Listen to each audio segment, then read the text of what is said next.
بسم اللہ الرحمن الرحیم الحمد للہ رب العالمین والصلاة والسلام علی اشرف الانبیاء و سید المرسلین اما بعد رب اشرح لی صدری ویسر لی امری واحلل عقدۃ من لسانی یفقہوا قولی ربنا زدنا علما اعوذ باللہ من الشیطان الرجیم بسم اللہ الرحمن الرحیم والتین والزیتون وطور سینین وہذا البلد الامین لقد خلقنا الانسان فی احسن تقویم صدق اللہ العظیم۔ آج ہم انشاءاللہ آسان لسان القرآن کے 41ویں سیشن میں فعل ماضی، اس میں تاکید کس طرح سے پیدا کی جاتی ہے، اس کے متعلق انشاءاللہ پڑھیں گے۔ دعا کر لیتے ہیں۔ اللہم لا سہل الا ما جعلتہ سہلا وانت تجعل الحزن اذا شئت سہلا۔ تو آج درس کے شروع میں نے قرآن کریم کے آخری پارے میں سے چند آیات سورۃ 3 کی آپ کے سامنے تلاوت کی، اور انشاءاللہ آج ہمارے موضوع سے متعلق یہ آیات ہیں کہ جن میں فعل ماضی، اس میں تاکید پیدا کرنے کا موضوع جو ہے وہ موجود ہے، اور آج کے درس کے آخر میں انشاءاللہ یہ آیات بھی آپ کے سامنے رکھیں گے اور ان کو سمجھنے کی کوشش کریں گے کس طرح سے ان میں اللہ رب العزت نے تاکید پیدا کی ہے۔ تو ہمارا جو موضوع ہے وہ یہ کہ فعل ماضی، اس میں تاکید کیسے پیدا کی جائے۔ تو آپ یہ جانتے ہیں کہ اس سے پہلے ہم نے جملہ اسمیہ پڑھا، اور جملہ اسمیہ کے اندر ہم نے تاکید پیدا کرنا سیکھی، اور اس میں ہم نے دیکھا تھا کہ چند حروف ایسے ہیں کہ جن کو جملہ اسمیہ کے شروع میں یا جملہ اسمیہ کے اندر ایمبیڈ کر دیا جائے، اس میں لگا دیا جائے، تو جملے کے اندر تاکید پیدا ہو جاتی ہے، سٹریس آ جاتی ہے۔ جیسے ہم نے انا اور لام تاکید پڑھا تھا کہ انا لگانے سے، لام تاکید وغیرہ کے لگانے سے جملے میں سٹریس آ جاتی ہے، تاکید اور زور پیدا ہو جاتا ہے۔ تو اسی طرح سے فعل ماضی کے اندر بھی کسی جملے کے اندر تاکید پیدا کرنے کے لیے چند الفاظ ہیں، چند حروف ہیں، وہ ہم آج انشاءاللہ پڑھیں گے۔ تو فعل ماضی بالکل سمپل سادہ سا ہم ایک جملہ لیتے ہیں، جیسا ہمارے سامنے اسکرین پر ہے کہ قرأت القرآن۔ تو کیا اس کا مطلب ہے قرأت؟ تو وہی فعل ماضی کی گردان میں سے آپ دیکھیں تو یہ سیکنڈ لاسٹ 13واں صیغہ ہے قرأت، یعنی متکلم کے متعلق ہے، یعنی میں نے پڑھا، میں نے قرأت کی۔ ہم قرآن کے لیے قرأت کا لفظ یوز کرتے ہیں، وہی اصل میں عربی کا لفظ ہے قرأت، میں نے قرأت کی۔ قرأ، قرأ، قرأو، اس کی پوری گردان پڑھیں تو 13واں صیغہ ہے قرأت، اور جمع ہو تو قرأنا، قرأت، قرأنا۔ تو قرأت یعنی تو، میں، تو تو کی آواز آ رہی ہو فعل ماضی کے اندر تو اس سے مراد میں ہوتا ہے۔ تو قرأت، میں نے قرأت کی، القرآن، اور قرآن کے نون کے اوپر جو زبر ہے، اس سے ہمیں پتہ چل رہا ہے کہ یہ حالت نصب ہے، یعنی یہ مفعول ہے، یہ آبجیکٹ ہے، یعنی میں نے کیا پڑھا ہے، وہ قرآن ہے، میں نے قرآن پڑھا۔ اب یہ جو ہمارے سامنے جملہ ہے، اس کے اندر ہمیں تاکید پیدا کرنی ہو، یہ فعل ماضی کا ایک جملہ ہمارے سامنے ہے، تو اس کی تاکید کے لیے ہم اس کے شروع میں ایک حرف لگا دیتے ہیں جس کو کہتے ہیں قد۔ قد، قاف زبر دال، قد۔ تو یہ قد لگا دینے سے اس جملے کے اندر سٹریس آ گئی ہے، اس کے اندر تاکید پیدا ہو گئی ہے۔ اور آپ جب قرآن کریم وغیرہ کا مطالعہ کرتے ہیں، احادیث کا، تو اس میں یہ لفظ بارہا بے شمار جگہوں پر استعمال ہوتا ہے، اور اس کا معنی جو ہمارے اردو قرآن کریم کے اندر لکھا ہوتا ہے وہ لکھا ہوتا ہے تحقیق۔ یہ اصل میں پرانی اردو ہے، اور تحقیق کا معنی جو ہے ہمارے اب تحقیق کرنا سمجھتے ہیں، اور یہ اصل میں وہ تحقیق نہیں ہے، بلکہ اس سے مراد یہ ہوتا ہے کہ حق ہونا، کسی چیز کا اتنا یقینی ہونا، تو اس کو بولتے ہیں تحقیق۔ خیر، تو ہم اس کو عام انداز میں اگر ترجمہ کرنا چاہیں جو سمجھ میں آنے والا ہو، تو ہم کہیں گے جہاں پر بھی قد لگا ہوگا جملے میں، جملہ فعل ماضیہ کے شروع میں، تو ہم اس کو کیا کہیں گے، ہم اس کا ترجمہ کریں گے یقیناً، ضرور برضرور، ضرور، یقیناً، لازماً۔ تو یہ آپ اس کا ترجمہ اس انداز میں سمجھنے کے لیے کر سکتے ہیں۔ تو کوئی بھی لفظ آپ استعمال کر لیں، آپ کو اصل میں سمجھانا یہ مقصود ہے کہ قد شروع میں لگ جائے تو اس جملے میں تاکید آ جائے گی۔ مثلا ہم اس جملے کا ترجمہ کیا کریں گے، قد قرأت القرآن۔ پہلے کیا تھا، قرأت القرآن، میں نے قرآن پڑھا، اب ہے قد قرأت القرآن، میں نے یقیناً قرآن پڑھا، یا تحقیق میں نے قرآن پڑھا، میں نے ضرور برضرور قرآن مجید کو تلاوت کی. تو یہ آپ ترجمے مختلف انداز میں اس کو اپنے انداز میں سمجھنے کے لیے کر سکتے ہیں.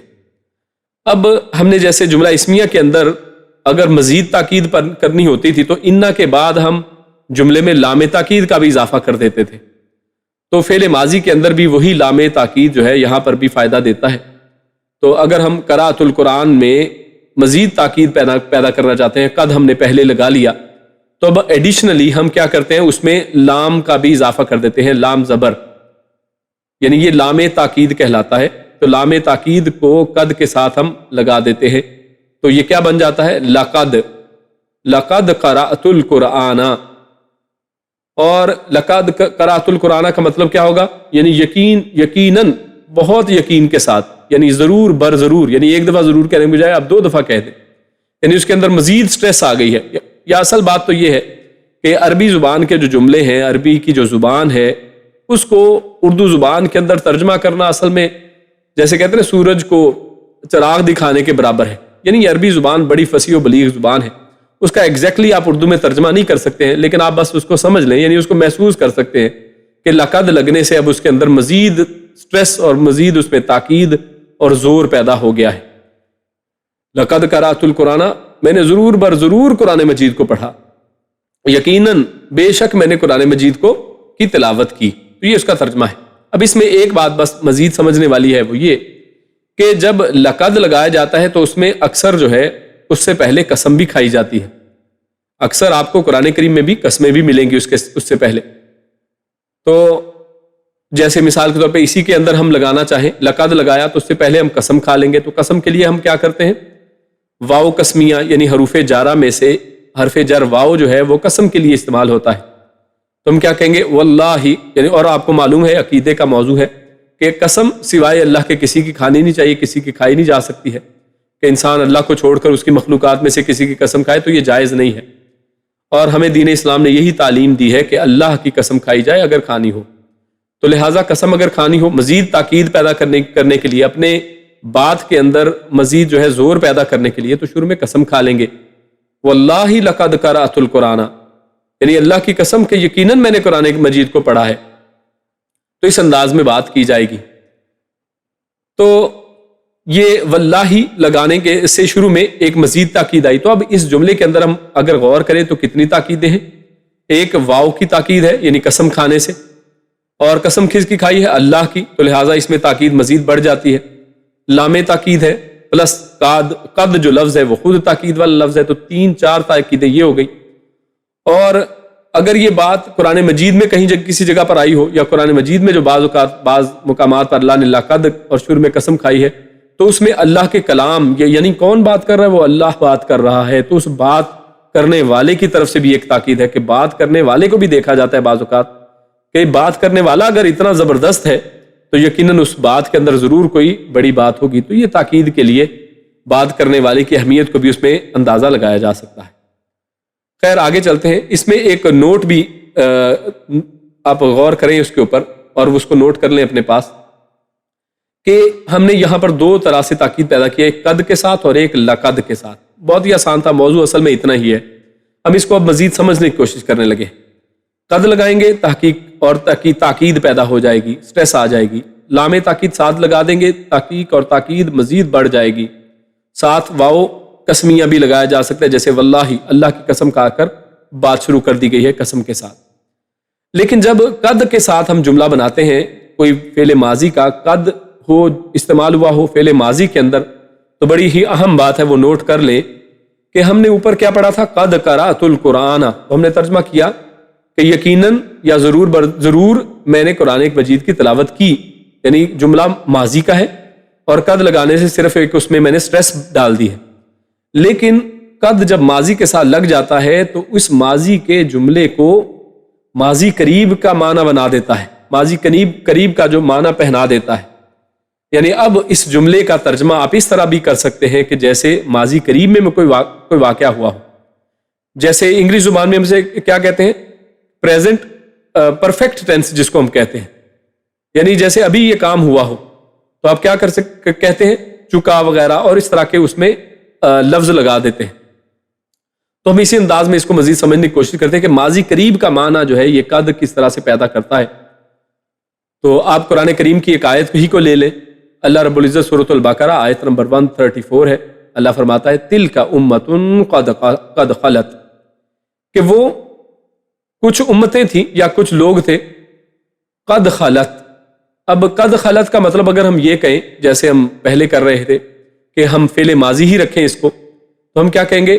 قد یعنی یقیناً، خلت وہ گزر گئے، یقیناً وہ گزر گئے، تو یہ بھی کیا جا سکتا ہے، لیکن اس کا معنی یہ بھی کر سکتے ہیں جو ماضی قریب والا ہو، یعنی وہ گزر چکے، وہ گزر گئے ہیں، یعنی ماضی قریب، یعنی جسے حال کے معنی کے اندر بھی اس کو لایا جاتا ہے، یعنی ماضی قریب ہے، یعنی ایسا کہ جیسے ابھی ہوا ہے وہ واقعہ۔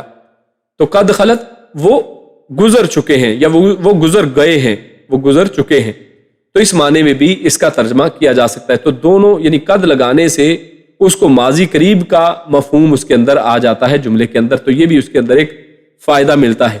اور کیونکہ ماضی قریب کے اندر یعنی وہ کام ہو گیا اور ابھی ہوا ہے، تو یہ بھی اصل میں ایک سٹریس کی قسم ہی ہے، ایک تاکید ہی ہے اس کے اندر کہ آپ مجھ سے اس کے بارے میں پوچھ رہے ہیں، ابھی تو میں کر کے فارغ ہوا ہوں وہ کام، تو یعنی ماضی قریب کا اس انداز میں آپ اس کو دیکھ لیں تو یہ بھی اصل میں اس کے اندر ایک تاکید ہی ہے کہ جس میں اسے ماضی قریب کا معنی پہنا دیا جائے۔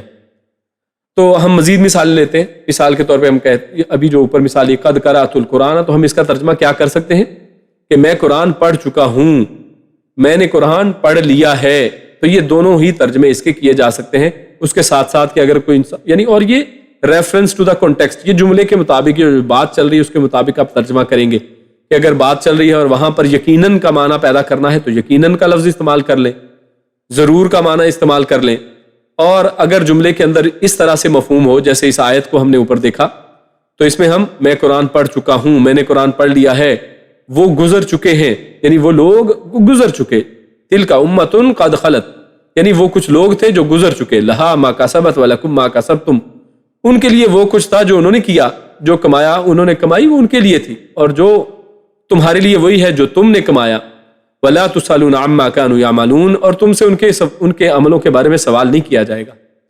تو یہ اصل میں اس آیت کا موضوع تھا، تو اس موضوع کے اعتبار سے آپ اس کا ترجمہ کر لیں گے۔ اسی طرح ایک اور مثال لیتے ہیں، مثال کے طور پہ ہم نے لکھا قد اکلت الطعام، طعام کھانے کو کہتے ہیں، اور اکلت یہ وہی قرأت، تو اکلا کا مطلب ہوتا ہے کھانا، اکلت میں نے کھایا، قد اکلت یقیناً میں نے کھایا، الطعام کھانے کو، لیکن اس کو اگر فعل ماضی قریب کا ہم اس میں معنی پیدا کرنا چاہیں تو ہم کیا کہیں گے کہ میں کھانا کھا چکا ہوں، یعنی آپ یہ کہنا چاہتے ہو کہ میں کھانا کھا چکا ہوں یا میں نے کھانا کھا لیا ہے، تو تب بھی قد لگانے سے اس کے اندر یہ چکا ہوں اور کھا لیا ہے وہ والا مفہوم پیدا ہو جائے گا۔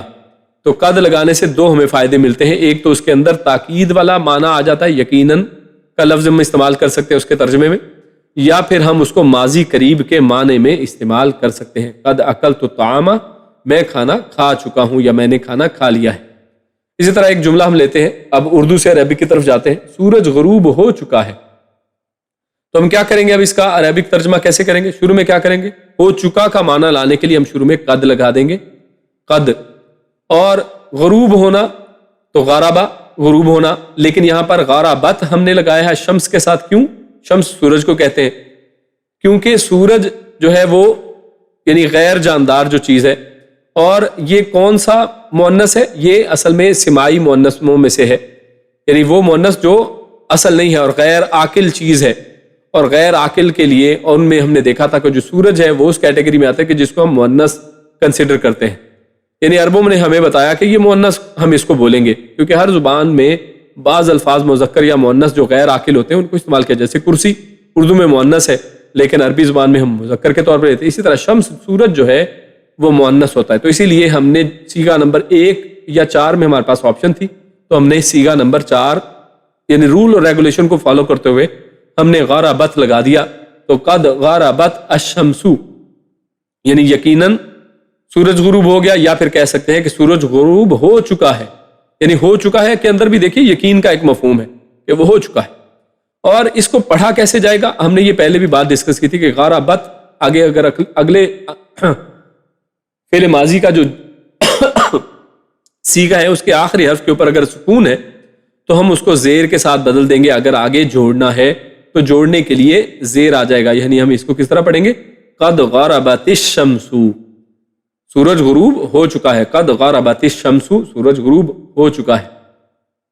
ایک اور اس حوالے سے بات سمجھنے کی ہے، وہ نوٹ بھی کر لیں، وہ یہ کہ فاعل یہاں پر جیسے الشمس یہ فاعل ہے کہ سورج غروب ہوا ہے، تو فاعل اگر غیر حقیقی مؤنث ہو، جیسے یہاں پر شمس یہ غیر حقیقی مؤنث، یعنی حقیقی مؤنث تو نہیں ہے، اس کا کوئی مذکر مؤنث تو نہیں ہوتا، اس کو بس عربوں نے بتایا ہمیں کہ اس کو ہم مؤنث کنسیڈر کریں گے تو ہم نے کر لیا، تو یہ غیر حقیقی مؤنث ہے، تو صیغہ نمبر 1 یا 4 میں سے کوئی بھی استعمال کر سکتے ہیں۔ یعنی رول ریگولیشن کے مطابق تو ہم نے یہ اوپر بات کر لی کہ ریگولیشن کے مطابق یہ فیمیل ہے، غیر حقیقی مؤنث ہے، تو ہم نے اس کے لیے مؤنث ہی کا صیغہ نمبر 4 استعمال کیا، غربت۔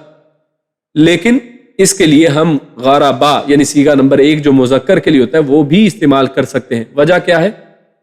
وجہ یہ ہے کہ یہ غیر حقیقی مؤنث ہے، اور کیونکہ اس کی حقیقت نہیں ہے، یہ غیر حقیقی ہے، صرف اس کو کہنے سننے میں یہ مؤنث ہے، تو ایسے غیر حقیقی مؤنث کے لیے آپ جو فعل ماضی ہے اس کے اندر کوئی بھی دونوں میں سے گردان میں سے صیغہ نمبر 1 یا 4 میں سے کچھ بھی استعمال کر سکتے ہیں۔ یعنی مثال کے طور پہ اس کو یہ بھی کہا جا سکتا ہے قد غرب الشمس، یعنی غربت کہنے کی بجائے جو فیمیل کے لیے تھا غربا جو میل کے لیے تھا، فرسٹ جو صیغہ تھا وہ بھی استعمال کیا جا سکتا ہے، قد غرب الشمس، یعنی سورج غروب ہو چکا ہے، معنی وہی رہے گا لیکن بنانے کے 2 طریقے ہو سکتے ہیں۔ تو بس یاد اتنا رکھنا ہے کہ یعنی کنفیوز نہ ہو، بہت ایزی سی بات ہم نے کی ہے کہ جب بھی کوئی غیر حقیقی مؤنث ہوگا تو اس صورت میں آپ کے پاس آپشن زیادہ ہو گئے ہیں، چاہیں تو اس کو مؤنثی کے طور پہ کنسیڈر کر لیں، چاہیں تو آپ اس کے لیے مذکر کا صیغہ بھی استعمال کر سکتے ہیں۔ آگے چلتے ہیں، تو فعل ماضی میں تاکید ہم پڑھ رہے ہیں تو اس میں مزید کچھ جملے اور جملوں کی طرف چلتے ہیں۔ جیسے ایک اور جملہ ہمارے سامنے، مہمان کھانا کھا چکے ہیں، تو کھانا کھانے کی عربی کیا ہے؟ اکلا، ہم نے پہلے ابھی ایک جملہ پہلے ہم نے پڑھا ہے، اور مہمان ضیف ایک مہمان کو کہتے ہیں، ضیوف اس کی جمع ہے، تو مہمانوں کی جمع ضیوف ہے، تو ہم نے کھا چکے کا مفہوم لانے کے لیے قد استعمال کیا، اور اکل الضیوف، اکل الضیوف، اکلا کیا ہے؟ فعل ہے، فعل ماضی ہے، پہلا صیغہ لیا، کیونکہ فاعل ظاہر ہے، یعنی کنہوں نے کھانا کھایا؟ مہمانوں نے، تو وہ ظاہر ہے، تو اکل الضیوف پہلا صیغہ لیا، الضیوف، اور انہوں نے کیا کھایا ہے؟ یہ مفعول ہے، الطعام، اس لیے طعام کو ہم نے حالت نصب میں لیا ہے، اس سے پتہ چلا کہ اس کو کھایا ہے، کنہوں نے کھایا ہے؟ ضیوف نے کھایا ہے، یعنی مہمانوں نے کھانا کھایا، اور قد نے اس کے اندر کھا چکے کا معنی پیدا کر دیا، مہمان کھانا کھا چکے ہیں، قد اکل الضیوف الطعام۔ میں قرآن حفظ کر چکی ہوں، اب کوئی یہ کہنا چاہے کہ میں قرآن حفظ کر چکی ہوں تو کیا عربک بنے گی؟ آپ بنانے کی کوشش کریں، شروع میں سمپلی بات ہم کیا کریں گے؟ قد لگا دیں گے۔ حفظ کرنے کے لیے میں حفظ کر چکا ہوں یا کر چکی ہوں کے لیے کیا ہے؟ عربک گردان، تو میں کے لیے آپ کو پتہ ہے صیغہ نمبر 13 لگتا ہے، تو کیا کہیں گے؟ حفظت، قد حفظت، اور اس کے بعد قرآن کو حفظ کیا ہے تو قرآن کے لیے القرآن، قد حفظت القرآن، قد نے اس کے اندر چکا یا چکی کا یا یقین کا معنی پیدا کر دیا، یقیناً میں قرآن میں نے حفظ کیا، یا پھر میں حفظ کر چکا ہوں یا کر چکی ہوں۔ اچھا، اس کا معنی آپ اگر عربک لکھا ہو تو ہم اس کا میل یا فیمیل کچھ بھی معنی کر سکتے ہیں، کیونکہ میں کے اندر جو مؤنث اور مذکر دونوں ہی ہوتے ہیں، تو میں کے لیے مذکر علیحدہ یا مؤنث علیحدہ صیغہ نہیں ہے۔ ہاں، اردو زبان میں ترجمے کے اندر کر چکی یا کر چکا کا لفظ استعمال ہوتا ہے، لیکن عربی میں نہیں ہوتا۔ قد حفظت کا مطلب میل بھی ہو سکتا ہے، یعنی عربک لکھا ہو تو کیا ہوگا؟ میں قرآن حفظ کر چکا ہوں بھی ہو سکتا ہے، اور کر چکی ہوں بھی ہو سکتا ہے۔ جیسے اب ایگزامپل لے لیتے ہیں، میں سورۃ الملک حفظ کر چکا ہوں، اب یہاں پر کر چکی تھا، یہاں پر کر چکا ہوں، تو اس کے لیے صیغہ کیا کوئی ڈیفرنٹ آئے گا؟ نہیں، وہی والا آئے گا، قد حفظت، یقیناً میں، یا پھر میں قد حفظت، میں حفظ کر چکا۔ سورۃ الملک کی بجائے اب غور کریں، ہم کسی بھی سورت کا جب نام لیتے ہیں تو کیا کہتے ہیں؟ سورۃ الملک، سورۃ البقرہ، سورۃ الفاتحہ، تو تا کے اوپر پیش لگاتے ہیں، یعنی اس کی حالت رفع لیتے ہیں۔ اور ہمیں یہ بھی پتا چلا کہ سورۃ الملکی، یعنی یہ اصل میں مضاف مضاف ہے، مرکب اضافی کی کنسٹرکشن ہے، یعنی ملک والی سورت، یعنی وہ سورت جس کا نام ملک ہے، یعنی ایک کی دوسرے کے ساتھ نسبت ہے اس کے اندر، تو سورۃ الملکی، اور ملکی کا جر نے بتایا کہ حالت جر کے اندر کون ہوتا ہے؟ مضاف الیہ، اور یہ مضاف ہے، اس کے ساتھ الف لام اسی لیے نہیں لگا ہوا اور اس کے ساتھ الف لام لگا ہوا ہے۔ اب یہ سورتو کو سورتا ہم نے کیوں کہا ہے؟ کیونکہ یہ کیا ہے؟ یہ مفعول ہے، یہ آبجیکٹ ہے۔ قد حفظت، میں نے حفظ کیا، میں تو فاعل ہوں، میں تو کرنے والا ہوں، حفظ کرنے والا۔ اور کس کو حفظ کیا ہے میں نے؟ وہ ایک سورت کو کیا ہے۔ تو سورت میں سورتو، سورتا اور سورتی یہ تین آپشن ہو سکتی تھی، اور ہم نے حالت نصب لی سورتا، کیونکہ مفعول حالت نصب میں ہوتا ہے۔ قد حفظت سورۃ الملک، میں سورۃ الملک حفظ کر چکا ہوں یا کر چکی ہوں، دونوں ہی معنی ہو سکتے ہیں۔ عربک سے اگر اردو کر رہے ہوں تو کوئی بھی معنی کیا جا سکتا ہے۔ اس کے بعد ہم نے جو شروع میں ایک سورت تلاوت کی تھی، سورۃ التین کے چند آیات ہم نے تلاوت کی تھی۔ بسم اللہ الرحمن الرحیم، والتین والزیتون وطور سینین وہذا البلد الامین۔ تو اس میں سب سے پہلی تو یہ بات کہ دیکھیے کہ التینی والزیتونی طور سینین وہذا البلد الامینی، اور سب کے شروع میں وا وا وا وا لگا ہوا ہے۔ تو واو کا ہم نے دو معنی پڑھے ہیں۔ قرآن جو لوگ پڑھتے ہیں ان کو پہلے بھی معلوم ہے، ہم نے اپنی گرامر کی کلاسز میں بھی پڑھا ہے کہ واو کا ایک مطلب کیا ہوتا ہے؟ اور، یعنی عطف کے طور پر دو چیزوں کے درمیان میں عطف لانے کے لیے، ان کے درمیان میں ایک جوڑنے کے لیے استعمال ہوتا ہے۔ یعنی جیسے حامد و محمود، تو واو درمیان میں آ جائے گا، اور یہ اور کے معنی میں بھی آتا ہے۔ لیکن کیا یہاں پر یہ اور کے معنی میں ہے، یا کیسے ہمیں پتہ چلے گا کہ یہ اور والا ہے یا پھر واو قسمیہ ہے، واو قسم والا ہے؟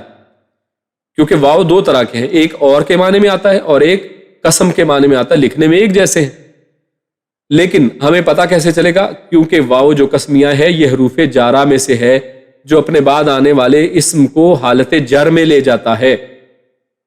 تو وتینی، اتینو، اتینا، اتینی، اتینی جو ہے نا، یہ ہمیں بتا رہا ہے کہ یہ حالت جر ہے، اور حالت جر کون لے کے آتا ہے؟ وہ واو قسمیہ ہی لے کے آتا ہے، تو لہٰذا یہ اور کا معنی نہیں آئے گا۔